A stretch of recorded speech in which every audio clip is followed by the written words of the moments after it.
Occasion went into Prince Andrew's bedroom and his apartments, and on his bed was, I now know was 72, I said about 50, but a maid confirmed it was 72 because she had to count them, 72 teddy bears on his bed. And then my inspector showed me a laminated card which is in the side drawer. Today we are diving into one of the most embarrassing portraits ever painted of Andrew Mountbatten-Windsor. These stories reveal the behavior of the former prince, behavior so juvenile, crude, and frankly, humiliating that many people now question how it was ever tolerated. These accounts come from journalists, society insiders, and witnesses who say Andrew behaved like a child who relied on humiliation, shock value, and petty cruelty to get attention. They paint him as someone who used his royal privilege to embarrass women, intimidate guests, and create an environment where people felt they could not push back. Before we begin, make sure to subscribe and turn on notifications so you never miss an update. Grab a cup of tea. This one is quite something. Andrew Mountbatten-Windsor, now 65, was stripped earlier this month of his remaining titles and ordered by King Charles to vacate Royal Lodge, the mansion he has lived in rent-free for over 20 years. This came just days after he announced he would stop using his royal titles. Now he faces fresh allegations and investigations connected to Jeffrey Epstein and Virginia, arriving only a day before Virginia's memoir detailing her time with Andrew is set to be released. The fallout is severe. Years of scandal, the Epstein connections, and the disastrous Newsnight interview that destroyed whatever credibility he had left have all led to this moment. But as this new reporting shows, Andrew's fall from grace did not happen suddenly. For decades, those who encountered him at private events described behavior that was strange, intrusive, and frequently demeaning. One titled woman summed it up perfectly when she called him the most boorish man I have ever met. The stories you are about to hear explain exactly why. Writer Craig Brown recounted an uncomfortable incident from when Andrew was just 17. After a house party, several young women complained that Andrew barged into their bedroom at around 2 a.m. He reportedly told them he couldn't sleep because there was a ghost in his room and asked if he could climb into bed beside them. He was swiftly kicked out. Another journalist recalled Andrew walking into a girl's bedroom and then into her ensuite bathroom while she was brushing her teeth. He proceeded to lecture her on how she should be brushing. A teenage prince invading your space to instruct you on oral hygiene is less charming and more entitled nuisance. Even at that age, boundaries simply did not exist for him. Andrew's strange behavior toward women followed the same pattern throughout adulthood. Witnesses say he often acted as if female guests existed solely for his amusement. At one party, he told a woman that a plate of pâté smelled awful. When she bent down to sniff it, he pushed her face into the dish. Guests said he roared with laughter as she sat there, covered in food. Another woman said she woke to the sound of foolish laughter and found Andrew holding a fire extinguisher pointed at her face. She later learned he had burst into several rooms doing the same thing. The humiliation never bothered him, only the joke did. These headlines will not go away, nor will the pressure on the palace, and one of the king's most senior aides may hold answers. Lord Peter Rosslyn, one of the most trusted members of the king's household, has been mentioned repeatedly in new reporting. These were not pranks among equals. These were power games played by someone who knew the people around him could not complain. There's also a long-whispered claim that Andrew enjoyed what insiders discreetly called his surprise inspections.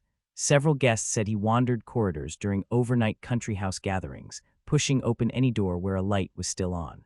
One socialite said he opened her door, looked her up and down, and told her he was shopping for entertainment. She said the grin on his face made her skin crawl. Another guest said Andrew would sometimes hover outside doors just to listen in before bursting in with forced laughter, as though he had caught someone misbehaving. Many young women said they never relaxed, not for a moment, because the Queen's son might decide to turn them into the centerpiece of his next joke. One commentator put it bluntly, for the sake of the monarchy, he should have gone long ago. They should have pushed him out.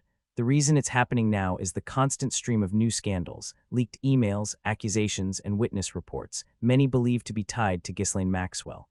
Andrew also developed an odd collection of party games meant to create embarrassment. He loved forming choo-choo trains, coaxing guests into a conga line while shouting choo-choo across the room. He adored a fruit passing game where guests held pieces of fruit between their chin and neck and passed them to one another without hands, something many women said felt uncomfortably suggestive. And then there was the mustard trick. He would tell guests to close their eyes, hold out their hands, and make a wish. What they didn't know was that he had placed an open tube of mustard between their palms. When they clapped, mustard exploded all over their faces. Witnesses said this delighted him every time. These were not clever pranks. They were childish power plays directed at people who couldn't retaliate. In 1981, the Queen rewarded Andrew for gaining his helicopter wings with an Egyptian holiday, a gesture meant to show he was still a key part of the royal firm, despite controversies. President Anwar el-Sadat even loaned him the presidential jet. It should have been an elegant goodwill trip. Instead, Andrew spent most of the time openly paying attention to another guest's wife. This did not go unnoticed. At a party thrown by the British ambassador and attended by Egypt's elite, Andrew allegedly jumped into the swimming pool fully clothed and dragged a hostess in with him.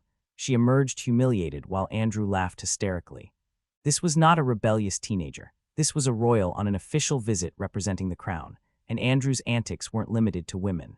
During the grand opening of the Lincolnshire Regiment's Museum, Major General Dick Gerardright struggled to handle his speech papers while wearing white gloves.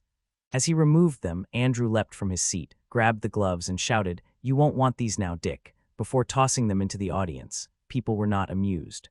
They simply had no idea how to respond when a royal behaved like an unruly schoolboy. One of the most infamous claims involves broadcaster Tanya Breyer. In 1992, Andrew allegedly walked up behind her at a society event and unzipped her dress, publicly, without consent, for the amusement of those around him. Another titled woman described a dinner at Windsor Castle where Andrew asked an 18-year-old what her job was. When she said she was a secretary, he loudly announced, "How terribly uninteresting. Is that the best you can find to do?" Friends said he was dreadful to sit beside at dinners because his humor was crude, lavatorial, and often centered around women's underwear, hardly behavior expected from a monarch's son. Insiders say Andrew had a strongly juvenile personality and behaved this way simply to provoke reactions. But these were not harmless antics. They were humiliations delivered from a position of immense privilege. Many of his targets were young women or staff members who couldn't respond without risking their futures. And for decades, the monarchy protected him, dismissed complaints, or simply covered for him. Over time, Andrew became more emboldened, more coarse, more arrogant, more convinced he could behave however he pleased. That illusion is now over. On November 6th, King Charles stripped him of all remaining titles and privileges. This came shortly after the release of Virginia Giuffer's autobiography and growing public certainty that Andrew could never return to a royal role.